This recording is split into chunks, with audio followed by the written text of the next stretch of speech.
Ну а теперь пришло время деталей дня. Передаю слово своей коллеге Елена. Добрый вечер, эфир ваш. Спасибо, Александра. Сегодня в Ухте на республиканский слет собрались бойцы студенческих отрядов, представители вузов и СУЗов от Сыктывкара до Воркуты. Впереди юбилейный 50-й трудовой семестр, или, как называют его студотрядовцы, «Целина». Как сегодня развивается движение студенческих отрядов в республике и как мы выглядим на фоне других регионов России. Об этом в программе «Детали дня». –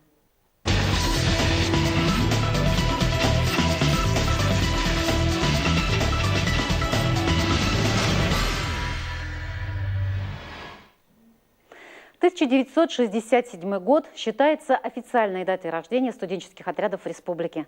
Наши бойцы трудились не только в Коми, ездили по всему Советскому Союзу и за его пределы добирались даже до Никарагуа. Более того, Коми стала территорией, где концентрировались всесоюзные ударные комсомольские стройки. Трудотряды тянули газопровод «Сияние Севера», вторую ветку железной дороги Воркута-Москва, железную дорогу Сосногорск-Троицко-Печорск. Строили взлетно-посадочные полосы в Кослане, Усинске, Усть-Цильме, Ижме. Именно на эту ижемскую полосу 6 лет назад смог приземлиться Ту-154. Студенческие отряды возводили промышленные предприятия: Сыктывкарский лесопромышленный комбинат, Жешерский фанерный комбинат, Печорскую ГРЭС. С нуля поднимали города Вуктыл и Усинск, и это только самые крупные объекты. Штаб Коми областного отряда, именно так до 1991 года называлась студенческая армия, которая работала в республике, находился в Сыктывкаре. Виктория Палкина посмотрела, что сейчас находится в штабных помещениях. Утро начинается с рассвета. Здравствуй, здравствуй, необъятная страна. У студентов есть своя планета. Это Целина. Слова некогда известной песни, я бы даже сказала хита середины прошлого столетия «Планета Целина» некогда звучали и здесь. Сегодня это цокольный этаж Национальной галереи Республики Коми, а в начале 70-х – Институт усовершенствования учителей. Так вот, именно здесь областной штаб студенческих отрядов и занимал целых 3 кабинета. Сегодня, в нашем столетии, они не простаивают. Сейчас мы в библиотеке Национальной галереи Республики Коми. Сегодня здесь свыше 10 тысяч книг. А когда-то именно здесь заседал командир областного штаба студенческих отрядов. Сюда со всего Советского Союза приезжали студенты-активисты для того, чтобы записаться на очередную стройку в наш северный край. И наверняка, смотря именно в это окно, кстати, исторический вид его не изменился, командир решал судьбы молодых и перспективных. 2 других кабинета некогда областного штаба студенческих отрядов сегодня занимают самые творческие люди – художники и реставраторы. В 1985 году областной штаб покидает насиженное место и начинается долгий период скитаний. Где только они не заседают. И в Сыктывкарской детской поликлинике, и в нынешней городской администрации, и в музыкальной школе. В 2012 начинается новый отсчет истории. У штаба теперь ухтинская прописка. О том, почему штаб сменил прописку, я скажу чуть позже. После большого перерыва 13 лет в 2003 году в России начали возрождать движение студенческих отрядов. Стало понятно, насколько важную роль играли они в воспитании, как бы пафосно это ни звучало, молодых людей. Летний трудовой семестр – это не только возможность заработать, познакомиться с новой профессией. Это умение справляться с бытовыми трудностями, общаться и договариваться, работать в команде, понять, что такое чувство локтя. Именно так закаляется сталь, происходит взросление человека. Вот что по этому поводу сказал ветеран движения студотрядов республики, его летописец, создатель стройотрядовского музея Михаил Дронов. Вместе с тем, что ребята что-то строят, работают проводниками в сервисных отрядах, а педотряды это практически бесплатно ребята работают. Они же занимаются и строительством, будем говорить, своей внутренней структуры, своего «я». И эти ребята, которые сегодня выезжают в стройотряды, они завтра станут педагогами, врачами, политиками. И вот именно вот эту закалку, именно вот эту косточку они получают в студенческом отряде. То есть нигде ты ее больше не приобретешь, только там. Не случайно стройотрядовец Владимир Путин в 1972 году, валивший лес под линию электропередачи в Усть-Куломском районе, ввел в праздничный календарь страны День студенческих отрядов. С 2015 года он отмечается 17 февраля. В нашей республике в 2000-е годы студенческие отряды работали в автономном режиме и не включались в общероссийский процесс. Тогда стало понятно, мы в тупике и никакого развития не происходит. Пора вливаться в российское движение. В 2012 году эту работу взял на себя Ухтинский государственный технический университет, что неудивительно. Ректор Николай Цхадая – стройотрядовец с 22-летним стажем. И сейчас именно в Ухте расположен республиканский штаб студенческих отрядов. За последние 5 лет число бойцов в Коми увеличилось в разы. Возьмем цифры летнего трудового семестра 2016 года. Итак, 29 отрядов, в которых работали 649 бойцов. Основные направления – это строительное – 14 отрядов и педагогическое – 6 отрядов. Это в основном вожатые в детских лагерях. По численности далее идут сервисные отряды, о них мы расскажем позже, энергетический отряд проводников в поездах и пока единственный медицинский отряд. В октябре на Международном инвестиционном форуме Сочи-2016 нашу республику отметили премией имени Александра Починка за развитие студенческих отрядов. Награду главе Коми Сергею Гапликову вручила вице-премьер России Ольга Голодец. И сегодня в нашей студии командир регионального отделения российских студенческих отрядов Семен Башкиров. Семен, здравствуйте. Добрый вечер. Конечно, я обещала вас называть Семен Петрович, но не удержалась, назвала Семен. Ничего ведь страшного? Нет, ничего. А мы сегодня работаем в прямом эфире. Вы можете звонить, задавать вопросы нашему гостю по телефону 46 90 60 или высказывать свое мнение. Семен Петрович, вот смотрите, у нас 49 тысяч студентов вузов и СУЗов и всего 649 бойцов. Вот почему так мало? Ну, отчасти это и наша недоработка пока. Ну, в том числе мы видим перед собой здесь задачу роста охвата. Надо отметить, что даже в советское время максимальный охват студенчества не превышал 8%. Но это при поддержке государства, при поддержке комсомола, многоуровневой, если можно так выразиться, тотальной. Да? Сегодня, скажем так, советский период жизни студенческих отрядов многими воспринимается как некий золотой век студенческих отрядов. А какую планку вы для себя ставите? Там 2000, 5000, 30 тысяч? Ну, я полагаю, что для нашей республики нормальным, не превосходным, но нормальным количеством бойцов студенческих отрядов при нашей численности студенчества было бы 2-2,5 тысячи бойцов.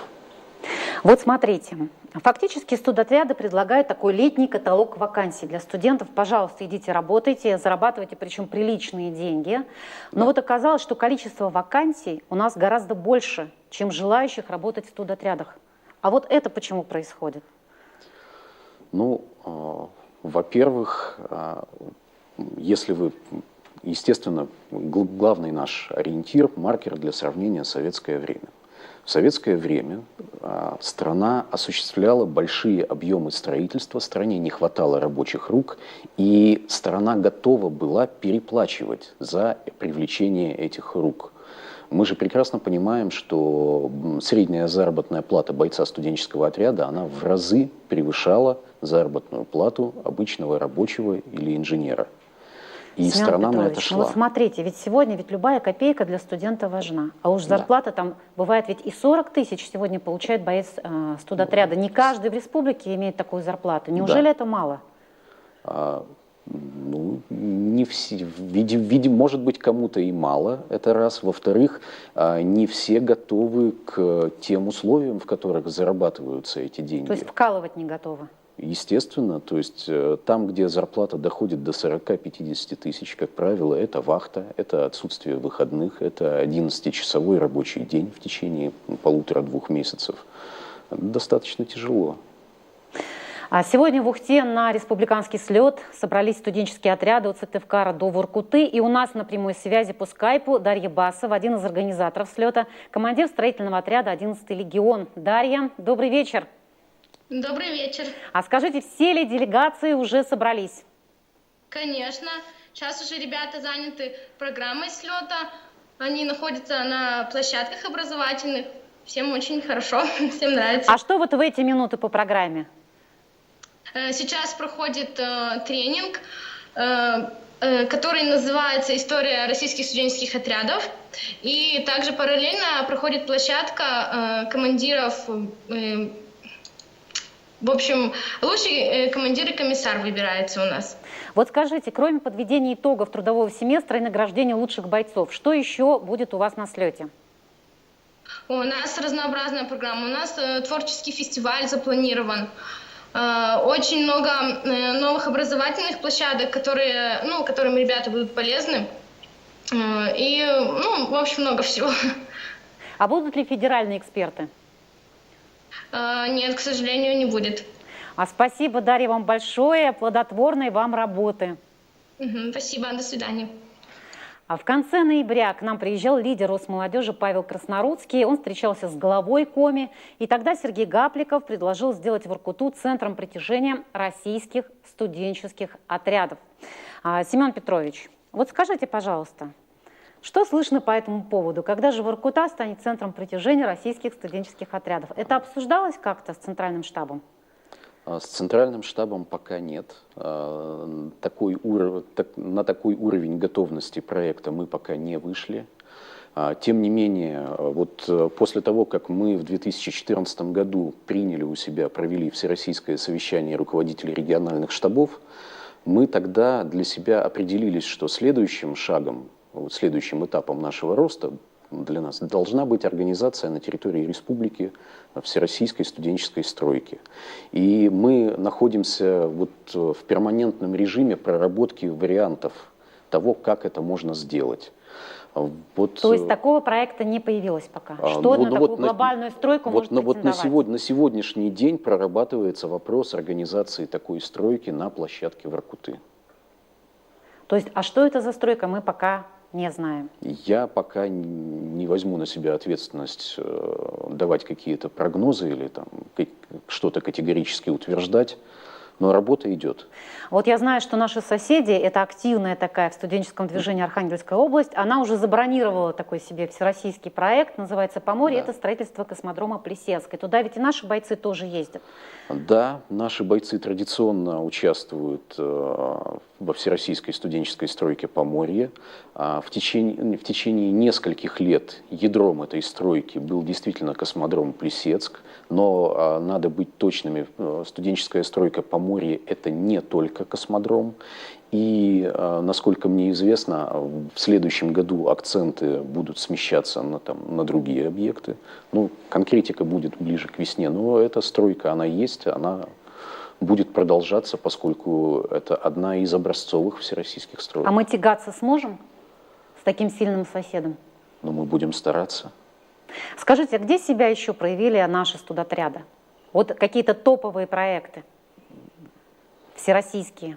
Международные, может быть. Участие в сервисном отряде «Ялта-Интурист», участие в сервисных отрядах Петербурга. Давайте сейчас прервемся на короткую рекламу. Это программа «Детали дня». Мы говорим о развитии трудовых студенческих отрядов республики. В воскресенье в Москве Центральный штаб российских студотрядов обновил рейтинг региональных отделений. Из 74 подразделений Коми прочно обосновалась в первой двадцатке, а в лидерах Красноярск, Омск, Алтай и Пермь. И что радует, мы лучшие по северо-западу, гораздо активнее, чем Питер и Калининград. Семен Петрович, а что сегодня мешает развитию студотрядовского движения в нашем регионе? В нашем? В нашем регионе. Вот что мешает?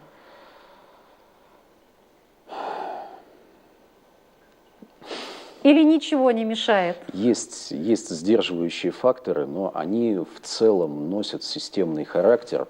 Понимаете, если в советское время студенческие отряды выполняли работы под ключ, брали объект, строили его полностью и сдавали.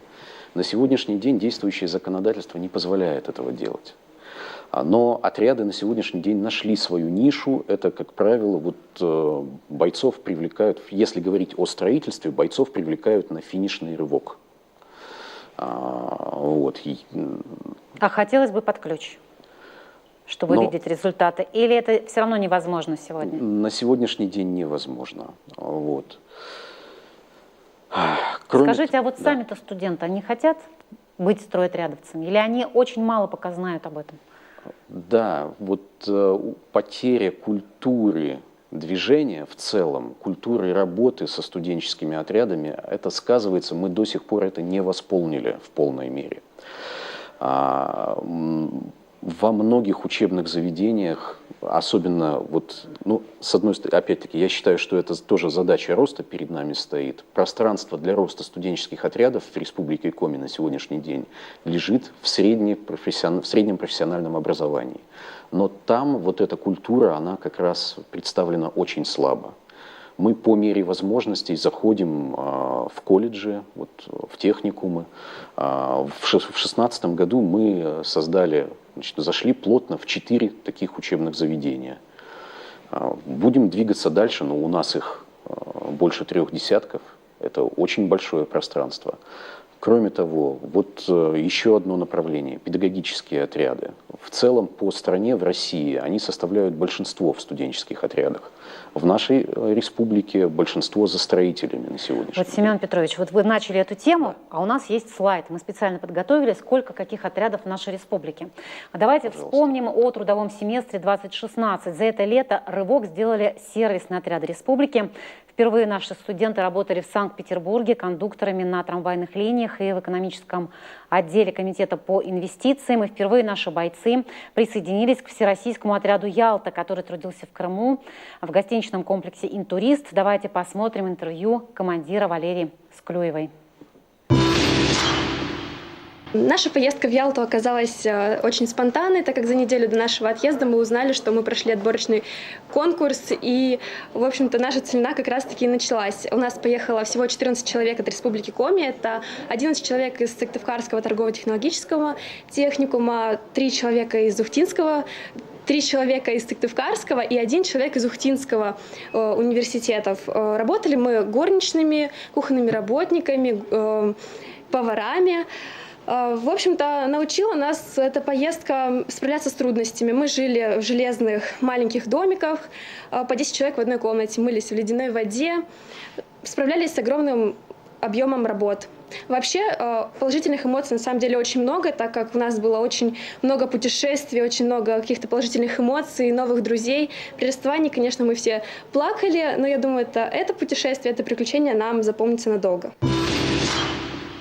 Семен Петрович, я вас перебила на том моменте, когда вы говорили, что в России сильные педагогические отряды, на втором месте идут строительные. У нас наоборот, на первом месте строительные, на втором месте педагогические, но зато вот активно развиваются сервисные отряды, и это очень здорово. Да. А почему это происходит? Это какие-то исторические традиции?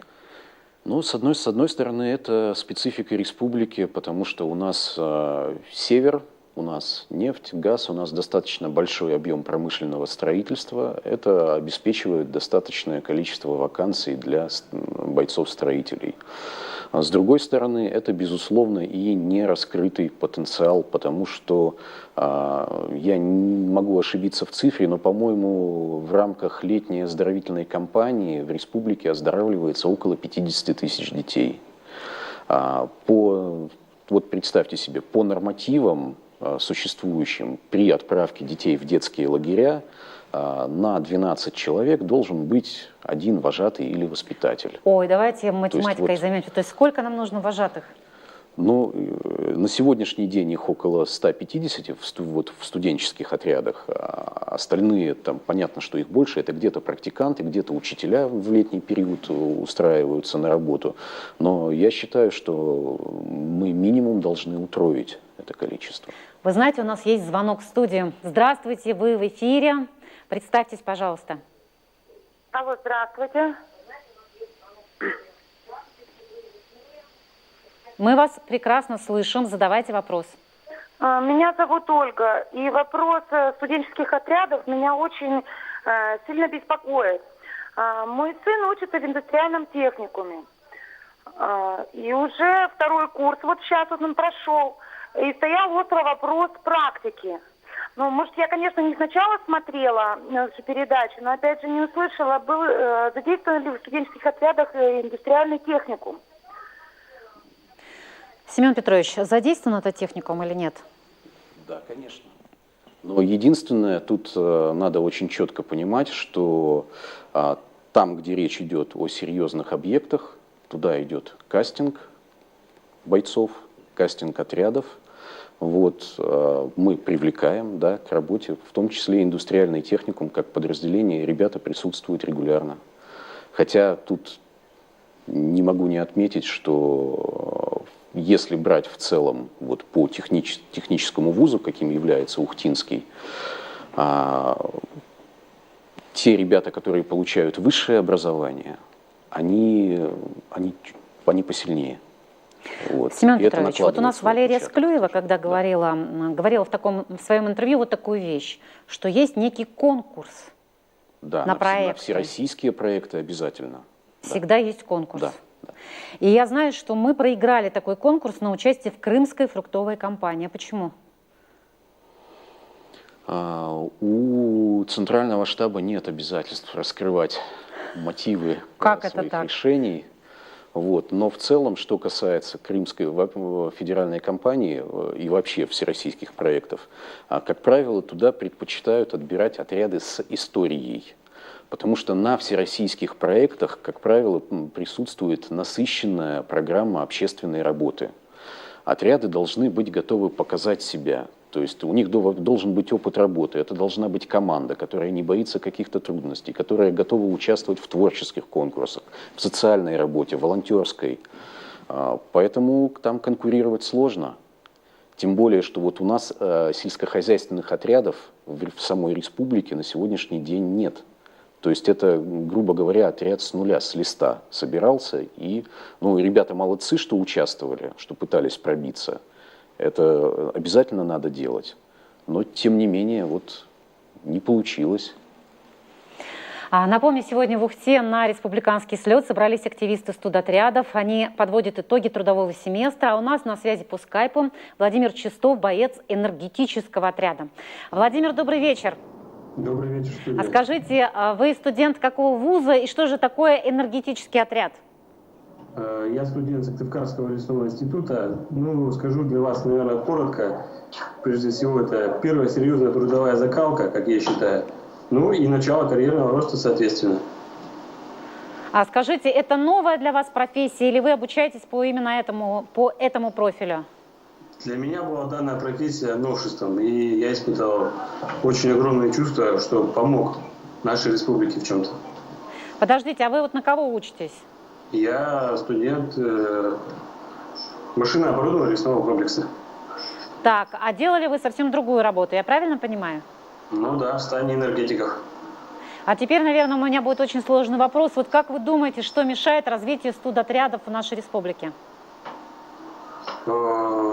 Я бы, наверное, ответил так, что я думаю, что ничего не мешает. Но это личное мое мнение. А что ж, Владимир, спасибо. И сейчас пора уже готовиться к новой летней кампании. Семен Петрович, в какие такие проекты 2017 года мы хотели бы войти?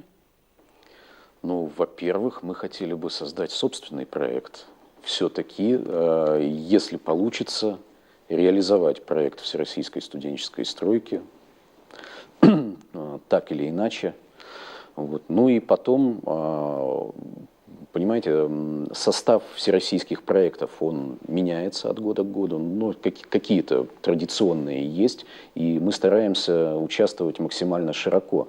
Потому что поскольку студенческие отряды – это, на мой взгляд, оптимальная форма гражданско-патриотического воспитания, а не только биржа труда, мы стараемся делать так, чтобы ребятам было еще и интересно, чтобы ребята могли поучаствовать в проектах, о которых они будут вспоминать, дай бог, если всю жизнь.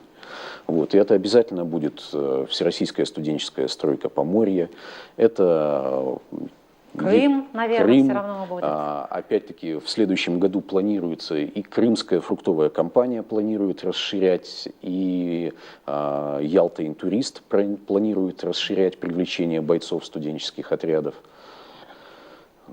Так что планов громадье. Да.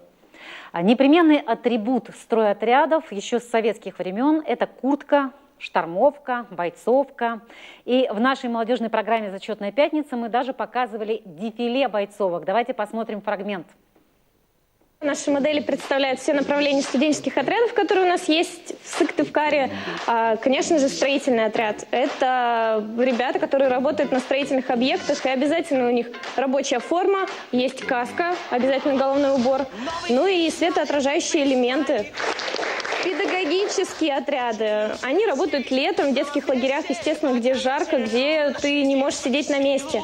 И обязательный атрибут для вожатых – это вожатский галстук и цвет окраса флага Республики Коми.